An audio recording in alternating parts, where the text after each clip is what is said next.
What is up everyone? In this video, we're going to be reviewing Boost Mobile versus Boost Infinite.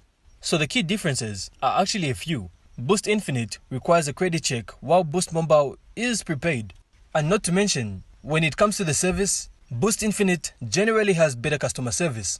And lastly, Infinite also allows for phone financing while Boost Mobile doesn't. And when it comes to the pros and cons of each, Boost Mobile does give you free service, so you can potentially get free service by watching ads and spinning a wheel in the app. It also offers a wider range of plans to choose from and includes a basic hotspot on some plans, unlike Boost Infinite's $10 add-on. And the pros for Infinite is really its simple pricing, which allows you to pay $25 per month for unlimited data. It also utilizes Dish, AT&T, and T-Mobile networks, so they are pretty much stronger networks. So when it comes to choosing, you can try considering the budget, as Boost Mobile does offer more flexibility with potentially free service. And if you have poor credit, Boost Mobile might be a better option.